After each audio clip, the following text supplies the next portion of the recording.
အားလုံးပဲမင်္ဂလာပါ active passive နဲ့ပတ်သက်လို့ဆရာတို့လေ့လာခဲ့ကြတာ active ကနေ passive ကိုပြောင်းတဲ့အခါမှာတိတင်တိအပ်တဲ့အချက်လက်တွေအားလုံးကို tense လို့ခေါ်တဲ့ကာလတွေအားလုံးအကြောင်းကိုလေ့လာပြီးခဲ့ကြပြီဒါကြောင့်ဒီနေ့ active passive နဲ့ပတ်သက်လို့ဏိဂုံးချုပ်အနေနဲ့တိတင်တိအပ်တဲ့အကြောင်းအရာလေးတွေကိုပြန်ပြီးလေ့လာကြမှာဖြစ်ပါတယ်ဆရာတို့ဒီနေ့ပထမဆုံးစပြီးလေ့လာမယ်ပုံစံလေးက Who writes this letter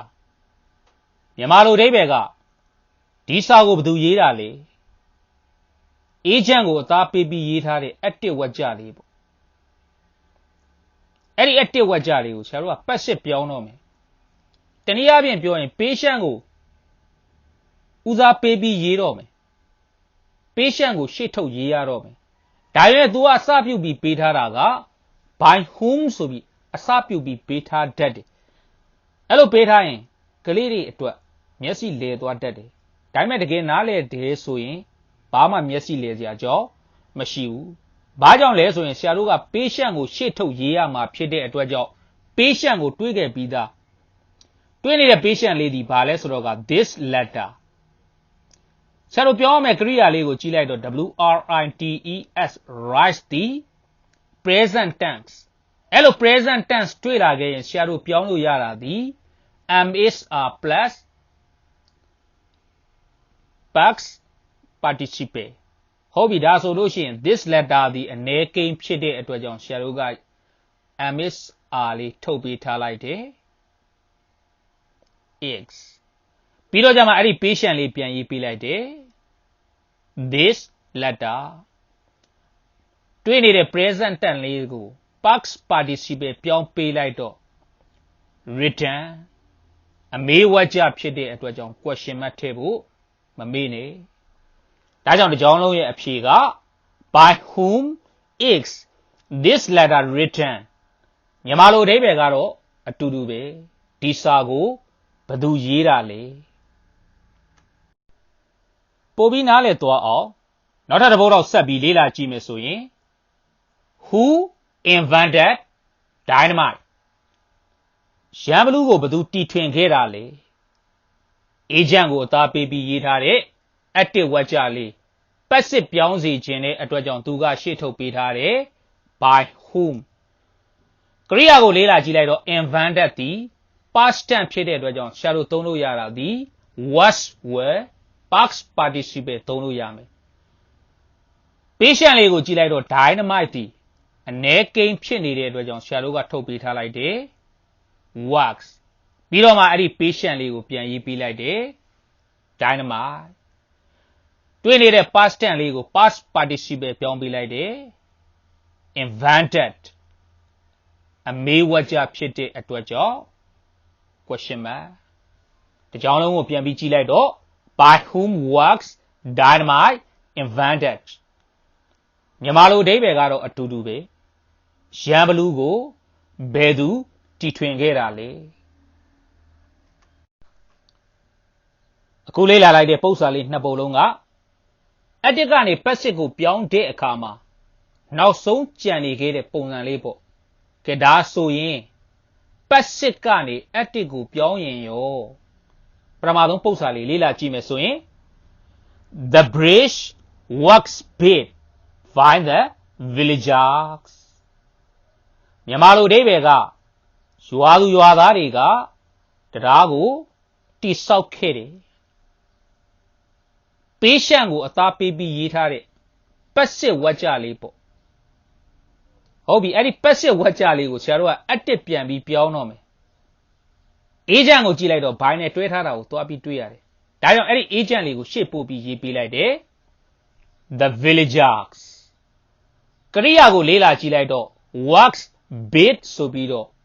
was ရဲ့ past participle ရဲ့နဲ့တွဲရေးထားတယ်ဒါဆိုရင်သေချာသွားပြီဆရာတို့ပြောင်းပေးရမှာဒီ past tense BUILT bid ရဲ့ past tense လေးပြောင်းပေးလိုက်တယ် BUILT bid အထက်နဲ့အောက်နဲ့အပေါ်ကနေအောက်ကိုကူးချတာမဟုတ်ဘူးဆိုတာကိုနားလည်ရမယ်အပေါ်မှာတော့ကသူဒီ verb 3ပုံစံအောက်မှာတော့ သူသည် verb to ပုံစံ past tense ပုံစံဆိုတာနားလည်ရမယ်ပြီးတော့မှကြံနေသေးတဲ့ patient လေးကိုကရိယာရဲ့နောက်မှာထားပြီးရေးပြလိုက်တယ် the bridge မြန်မာလိုအဓိပ္ပာယ်ကရွာသူရွာသားတွေကတရားကိုတိဆောက်ခဲ့ကြသည်ပို့ပြီးနားလည်သွားအောင်နောက်ထပ်တစ်ပုဒ်တော့ဆက်ပြီးလေ့လာကြည့်မယ်ဆိုရင် I am given a present by my uncle မြန်မာလိုအဓိပ္ပာယ်ကကျွန်တော်ဦးလေးကကျွန်တော်ကိုလက်ဆောင်တစ်ခုပေးတယ်ပေးရှန့်ကိုအသားပေးပြီးရေးထားတဲ့ပတ်စစ်ဝါကြလေးပေါ့အဲ့ဒါကိုဆရာတို့ကအတစ်ဝါကြအဖြစ်ပြန်ပြီးပြောင်းတော့မယ် agent ကိုလှမ်းကြည့်လိုက်တယ်ဘိုင်းနဲ့တွဲနေတဲ့ agent လေးတွားပြီးတွေ့တယ်ပြန်ရေးပေးလိုက်တယ် my uncle ပြီးတော့ကရိယာကိုလေးလာကြည့်လိုက်တော့ amiss r နဲ့ past participle နဲ့တွဲပြီးရေးထားတာကိုတွေ့ရတယ်ဒါကြောင့်ဆရာတို့ပြောင်းပေးရမှာဒီ present tense လေး verb 1လေးပြောင်းပေးရမယ်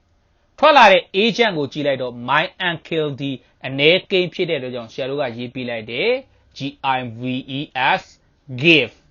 present အနေကိန်းလေးရေးပေးလိုက်တယ်ဟုတ်ပြီဒါဆိုရင်ဆရာတို့တွေ့နေတာဒီ patient နှစ်မျိုးရှိနေတယ် a present ရဲ့ I ရဲ့ direct object နဲ့ indirect object လေးဒါကြောင့်ဆရာတို့ကရေးပေးလိုက်တယ် indirect object ကလေးကိုအရင်ရေးပေးလိုက်တယ် I ကိုနောက်ပို့လိုက်တဲ့အခါမှာသူဒီ object နေရာကိုရောက်သွားတဲ့အတွက်ကြောင့် me ပြီးတော့မှကြံနေသေးတဲ့ direct object လေးရေးပေးလိုက်တယ် a present မြန်မာလိုအဓိပ္ပာယ်ကတော့အတူတူပဲအခုဆရာတို့လေ့လာလိုက်တာဒီ passive ကနေ active ကိုပြောင်းတဲ့ပုံစံလေးပေါ့တကယ်လို့သာမဟုတ်ဘူးသူက passive to passive ပြောင်းစေခြင်းလဲဆိုရင်သူအစပြုတ်ပြီးပေးထားမဲ့စကားလုံးလေးက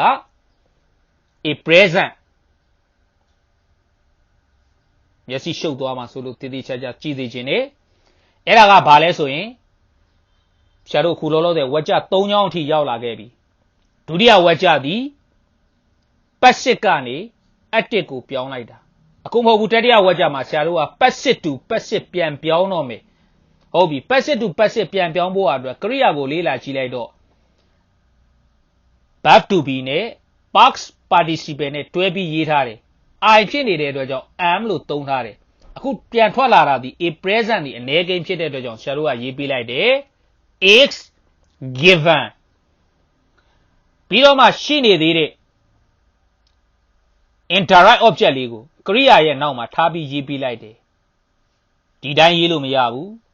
ဘာကြောင့်လဲဆိုရင် double object ဖြစ်တဲ့အတွက်ကြောင့် double object ရဲ့စီကံကိုလိုက်နာရတော့မယ်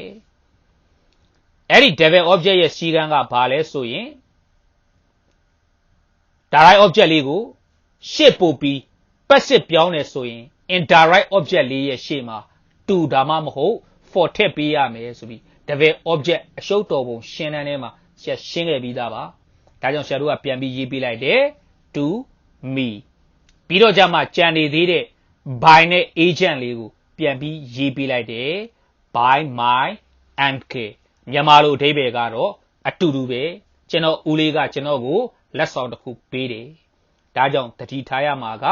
double object တွေတွေ့လာခဲ့ရင် active ကနေ passive ကိုပြောင်းခိုင်းရင်ပြောင်းခိုင်းလို့ရတယ်လို့ passive ကနေ active ကိုလည်းပြောင်းခိုင်းလို့ရတယ်ပြီးတော့ passive to passive လည်းပြောင်းခိုင်းလို့ရတယ်ဆိုတာကိုနားလည်ရမယ် double object နဲ့ပတ်သက်လို့နောက်ထပ်တစ်ပုဒ်တော့ဆက်ပြီးလေ့လာကြည့်မယ်ဆိုရင် His mother was bought the diamond earrings မြန်မာလိုအဓိပ္ပာယ်ကသူ့အမေကိုစိန်နဂတ်ဝယ်ပေးခဲ့တယ်ပေးရှန့်ကိုအသားပေးပြီးရေးထားတဲ့ passive ဝါကြလေးဟုတ်ပြီဒါဆိုရင်ဆရာတို့က active ပြောင်းတော့မယ်သူကရှေ့မှာထုတ်ပေးထားလိုက်တယ် he အဲ့မှာကလေးကစပြီးပြဿနာတက်တာကမေဝဝါကြထဲမှာ he မပါဘဲနဲ့ဘယ်က he ရောက်လာသလဲ I we you they he she it လို့ခေါ်တဲ့ agent တွေ pronoun တွေ agent နေရာမှာပါနေခဲ့ရင် by နဲ့တွဲပြီးပြန်သုံးစရာမလိုဘူးဒါကြောင့်ပျောက်နေတဲ့ agent လေးပြန်ပေါ်လာတယ် ပြီးတော့မှကရိယာကိုလေ့လာကြည့်လိုက်တော့ works bought works were နဲ့ participle နဲ့ပေါင်းပြီးရေးထားတယ်ဒါဆိုရင်ဆရာတို့ပြောင်းပေးရမှာဒီ past tense ဒါကြောင့်ပြောင်းပေးလိုက်တယ် BOUGHT bought ရဲ့ past tense လေးရေးပေးလိုက်တယ် bought စလုံးပေါင်းတူနေတာဖြစ်တဲ့အတွက်ကြောင့်ကာလတူတယ်လို့ထင်သွားတတ်ပါတယ်ကာလမတူပါဘူးအပေါ်မှာရေးထားတာဒီ verb 3 ပုံစံနဲ့ရေးထားတယ်အောက်မှာရေးထားတာဒီ verb 2 ပုံစံနဲ့ရေးထားတယ်ဟုတ်ပြီဒါဆိုရင်ဆရာတို့သုံးရမှာနှစ်ခုကြံသေးတယ် his mother ရဲ့ the diamond earring ရဲ့ indirect object လေးရဲ့ direct object လေးရဲ့ကြံနေသေးတယ်ဒါကြောင့် indirect object လေးကိုအရင်ရေးပြလိုက်တယ် his mother ပြီးသွားမှ direct object လေးရေးပြလိုက်တယ် the diamond earring မြန်မာလိုအဓိပ္ပာယ်ကတော့အတူတူပဲသူကသူ့အမေကိုစိတ်ငကက်ဝယ်ပေးခဲ့တယ်ဒါက passive ကနေ active ကိုပြောင်းတဲ့ပုံစံပေါ့တကယ်လို့သာသူကအဲ့လိုမဟုတ်ဘူး passive to passive ပြောင်းစေခြင်းတယ်ဆိုရင်သူထုတ်ပေးထားမှာက the diamond earrings ဟုတ်ပြီထွက်လာတဲ့ the diamond earrings ကိုလေ့လာကြည့်လိုက်တော့အများကိန်းဖြစ်နေတယ်အပေါ်မှာကြည့်လိုက်တော့ was bought အနေကိန်းဒါကြောင့်အများကိန်းဖြစ်သွားအောင်ဆရာတို့ကပြင်ပေးလိုက်တယ် were bought မျက်စိရှုပ်သွားမှဆိုလို့တေးသေးချာချာကြည့်ပါဆရာတို့ခုပြောင်းနေတာဒီ passive to passive ပြောင်းနေတယ်ပြီးတော့ကျမှကြံနေသေးတဲ့ patient လေးကိုရေးတော့မယ်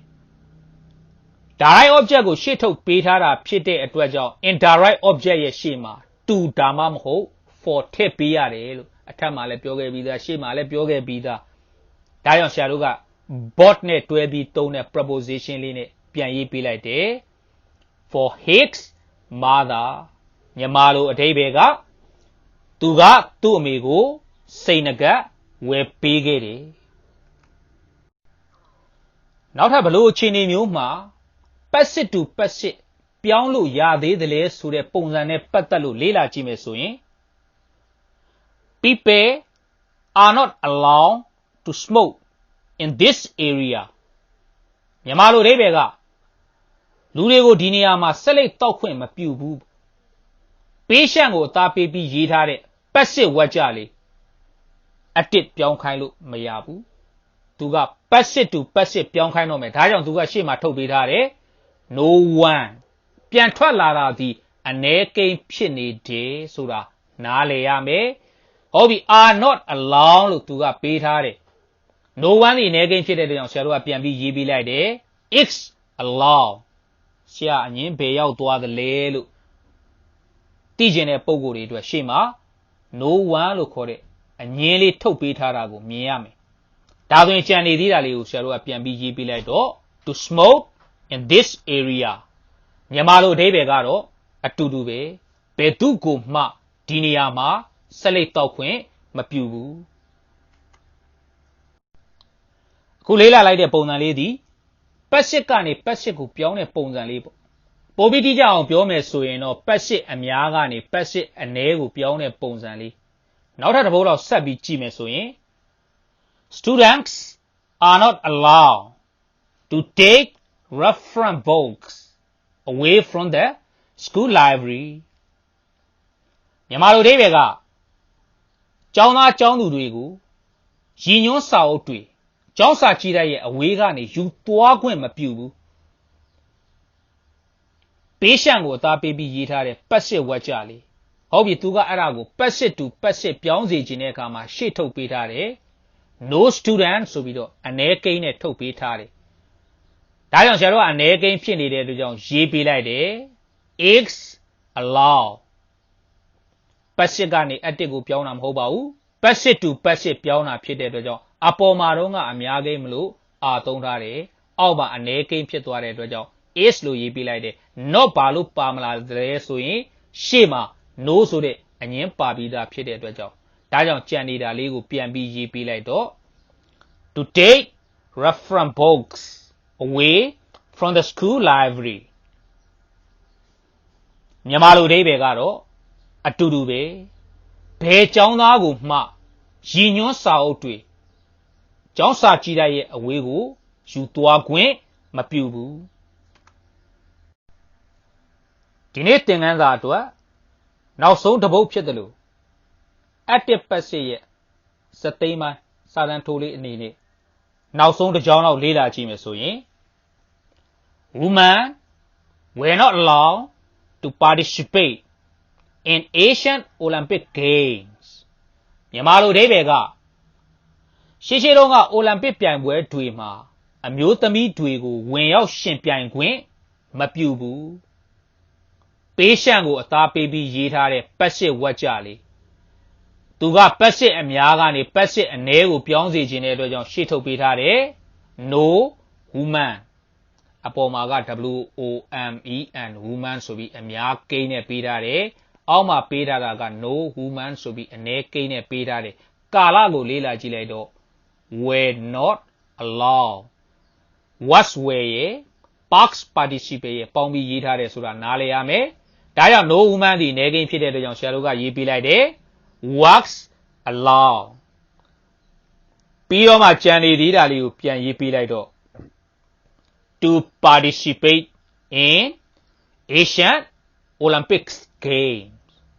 မြန်မာလိုအဓိပ္ပာယ်ကရှေးတုန်းကအိုလံပစ်ပြိုင်ပွဲတွေမှာဘယ်အမျိုးသမီးကိုမှဝင်ရောက်ရှင်ပြိုင်ခွင့်မပြုဘူးဒါကြောင့်